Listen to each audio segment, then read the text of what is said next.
when the murder rate in Fort Worth went up, I don't take no funding. When I was walking, the police department said, man, we need to get Charleston a car. Man, y'all can't buy me nothing. The people will give me a car. Dope dealers, the pimp, everybody in the community gets shoot down. Say, man, we having backpack giveaway. Say, y'all gonna put everybody get shoot down. And then I'm gonna talk about your old side rat dope dealer niggas selling dope in our hood. And the kids ain't got shit on gang banging niggas.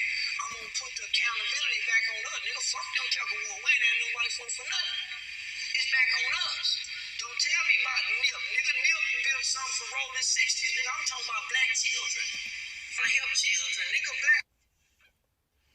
That was Charleston White when he was about the community. When his whole mind frame was serving the will of God. I understand. Time is patience, and, the person that's heaven sent don't always get the things that you feel like you're entitled to. It's a long suffer, it's a long journey, especially being alone. No one understands you. So your path has to be lonely. But it doesn't stop you from gaining in abundance through your discipline. But Charleston went from that person into the person he is today, which is different from the narrative because he created this monster right here. The fucking thing no more community, nigga. I'm not no community nigga no more. I don't give a fuck about the community. Fuck them schools in Fort Worth, my nigga. I don't want to help the school, nigga. Fuck the school. I'm in the strip clubs now. I done went from the schools to the strip club. I'm having way more fun, nigga. Fuck them, but nigga, I'm in the strip club now, my nigga. That's why they ain't seeing me in the school. And that's the mind frame of a grown, married man will beta male. In that short of time, from 2 to 3 years, it went from him walking down the street to the law enforcement saying, we need to buy this dude a car. I never heard of no shit like that in my life, but okay. To the point now, you get a little fame and fortune. You ain't the same man that you was to your wife. You ain't the same family man at home. And that money made you a brand new person. Because your wife is fine where she at. You see, she always got your back. But she was the breadwinner anyway. She always carried you. So no matter if things go spiral down for y'all, she go carry you like she always have. However, y'all control y'all finances in your home, that's your personal life. But we talking about you never been on your own 2 feet. It always been your wife that always carried you. So, yeah, it'd be a sense of pride if you losing everything, but you a person that really never had shit in the first place. So, you ain't missing nothing.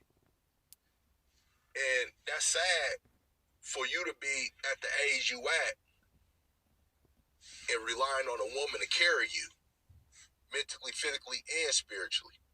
No. I don't want to be at home nurturing. So I was at home nurturing, cooking food. Props to you for doing it. I was miserable. I was miserable, homie. I was miserable. I was depressed. I was struggling financially. No, homie, I don't want to be at home nurturing or giving the kids all my time. Never in history have the man do that because I got to go out and hunt. When you lose the sight of God, these are the outcomes that happen when a person changes their whole narrative. You see, instead of him getting the fame to be a more responsible person, look at his actions at the age that he at.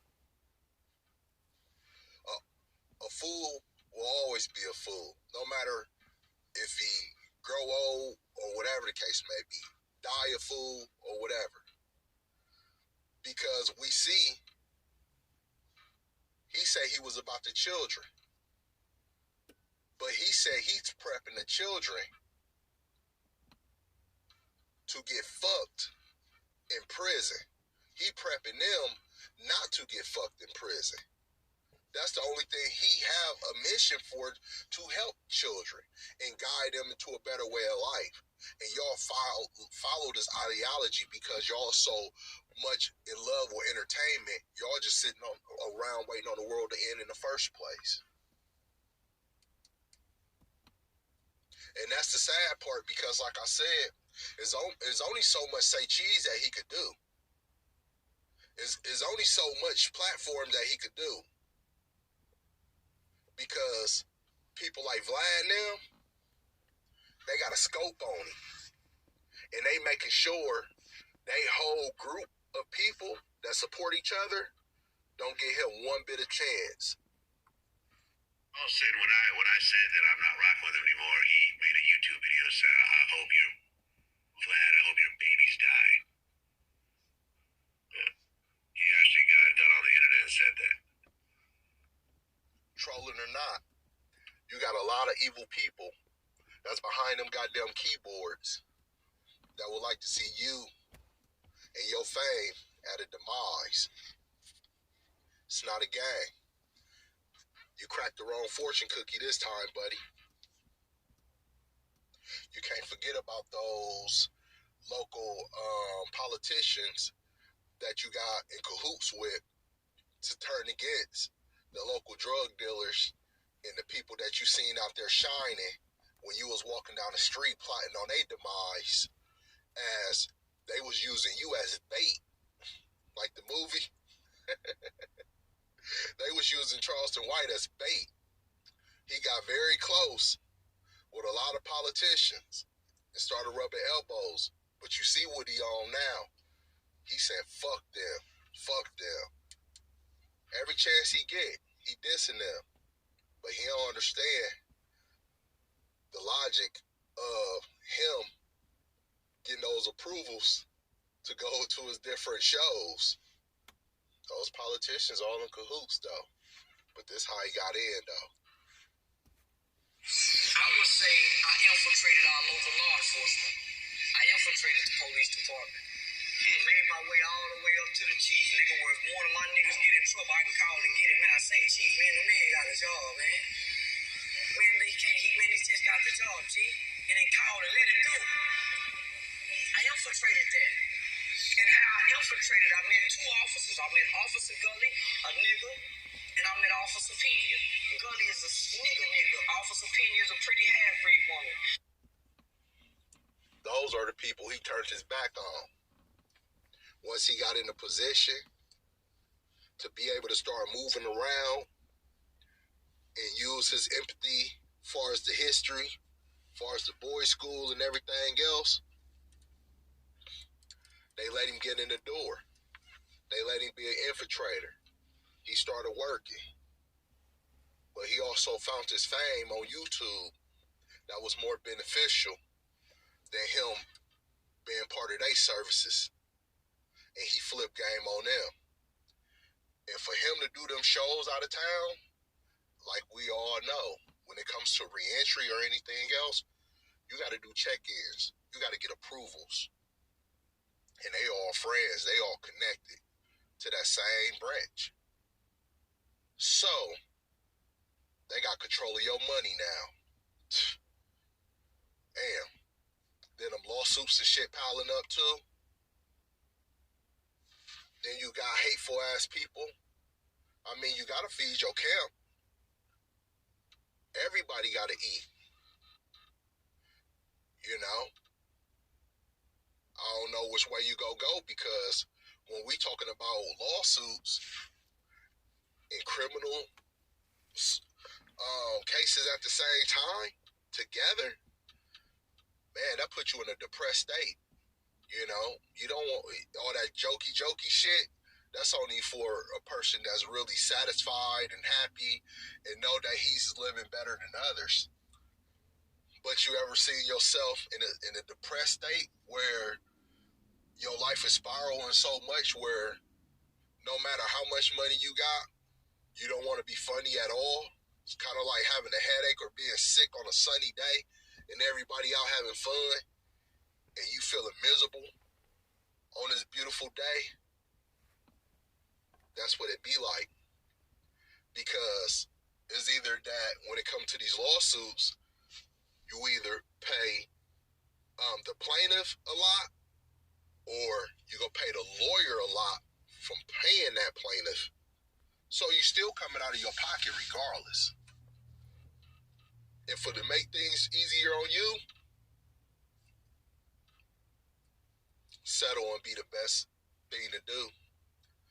And there's really no cheap settlements. You know, especially when there's multiple people involved as well. Like I said, this is the rise and the fall of Charleston White Part 2. Charleston White have two choices. Stay spiraling down or get one with the Creator and find God. Because that'd be the only way he gained his fortune back. But as of right now, he's trying to fill that void. He's empty. It's something that he's trying to fulfill. The first thing cats do when they get on, they go buy a necklace. That's just like me being like 12 years old again, 15 years old, be like, man, I gotta go get my herringbone.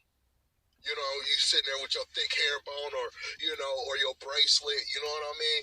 You know, he go get a chain. He want to be like the rapper so bad.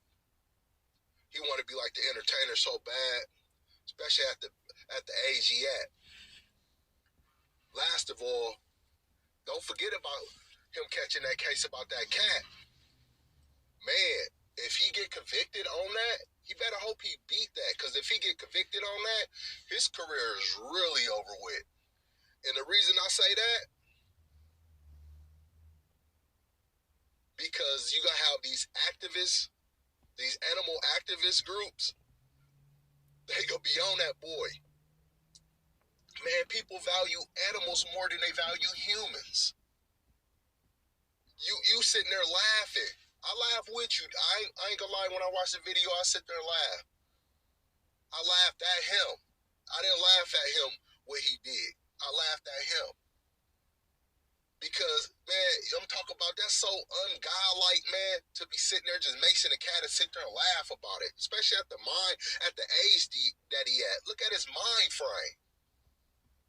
And y'all think is this what it is in life that you should follow or look up to?